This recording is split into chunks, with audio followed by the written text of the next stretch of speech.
saya bahas, yaitu pertama ada kesusastraan Melayu klasik, lalu yang kedua ada hubungan sastra dengan masyarakat, lalu yang ketiga ada hubungan sejarah dengan sastra.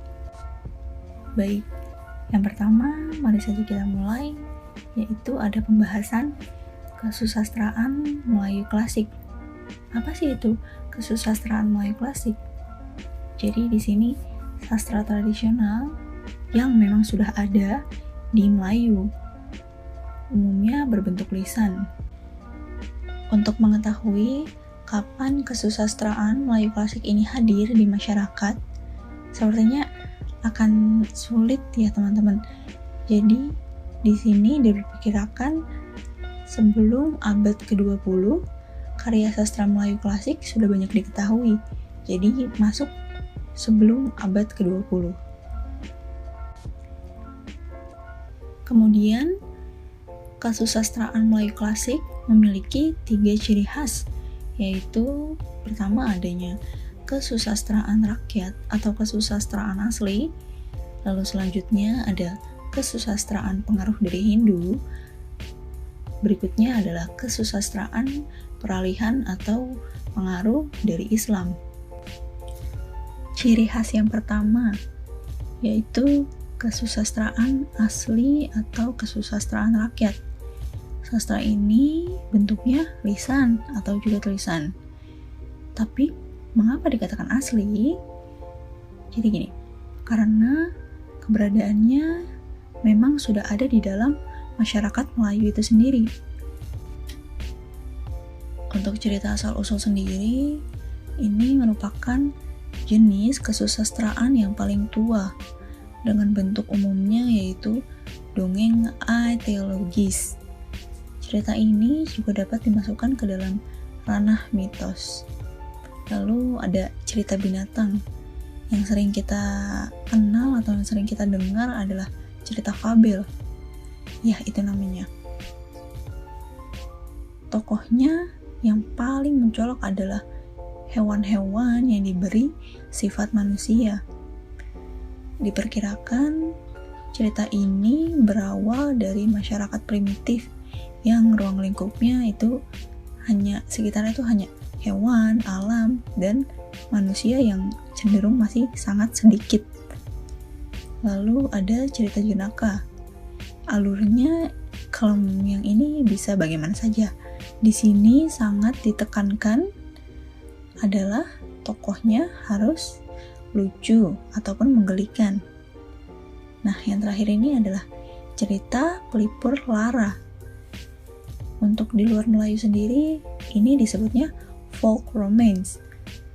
Namun kita, bangsa Melayu, menyebutnya dengan cerita pelipur lara, di mana ini adalah sebuah sarana untuk penyembuhan sakit hati atau pelarian dari gundah gulana ataupun nestapa kita pada masa itu.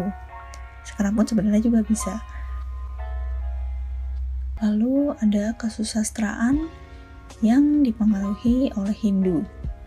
Diperkirakan ini masuknya sebelum abad ke-19. Cerita terkenal adalah Ramayana, di mana moral kehidupan banyak terdapat di sana. Epos atau cerita yang paling mempengaruhi kesusastraan Melayu yang diambil dari Hindu ini adalah cerita Mahabharata, yaitu sejarah bangsa Bharata yang mengandung dongeng, ditambah dengan filsafat, undang-undang, dan syair. Lalu yang terakhir ada kesusastraan peralihan atau kesusastraan yang dipengaruhi oleh agama Islam.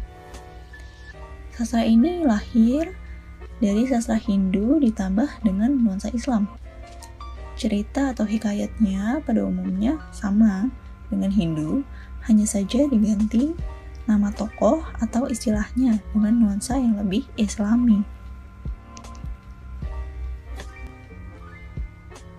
Setelah tadi kita sudah membahas materi kesusastraan Melayu klasik, maka sekarang kita berpindah ke hubungan sastra dengan masyarakat. Bagaimana sastra bisa berhubungan dengan masyarakat? Begini, ketika sastra berada pada lingkungan masyarakat, maka yang berfungsi adalah fungsi sosialnya, di mana sastra berperan sebagai katrol atau unit yang bisa mempengaruhi pola pikir seseorang atau kelompok. Kok bisa sastra mempengaruhi pola pikir? Jadi begini, sastra itu adalah salah satu kebudayaan. Lalu, salah satu unsur budaya adalah sistem nilai. Maka dalam karya sastra sudah pasti terdapat sistem nilai. Nilai inilah yang dijadikan kaidah atau tolak ukur yang dipercaya. Dari sanalah juga karya sastra menggiring pola pikir seseorang ataupun kelompok. Oke, tadi kita sudah membahas peranan sastra di masyarakat. Lalu, bagaimana dengan sejarah? Hubungannya sejarah dengan sastra itu apa? Sebelumnya, pernahkah teman-teman membaca novel yang berlatar belakang sejarah? Pasti sudah pernah ya. Karena di Indonesia sendiri, novel-novel demikian sudah sangat banyak loh. Seperti Bumi Manusia, Amba, Laut Bercerita, dan masih banyak lagi yang lainnya. Novel-novel tadi mengangkat sejarah sebagai sarana atau penyampaian imajinasi dari pengarang. Kalau belajar sejarah dengan seperti itu akan sangat menyenangkan, bukan? Jika kita sudah tahu beberapa macam dari karya sastra, baik yang lisan ataupun tulisan, pertanyaan selanjutnya adalah bagaimana cara membuat sejarah menjadi apik di dalam sebuah karya sastra? Begini teman-teman, ini ada rumusnya. Rumusnya ada dua.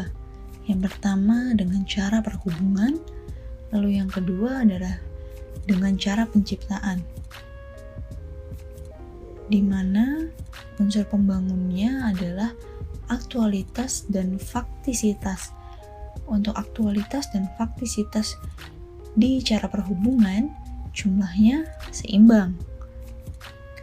Lain hal dengan di cara penciptaan, di mana aktualitas dan faktisitas sejarahnya lebih kecil dibanding imajinasi dari si penulis.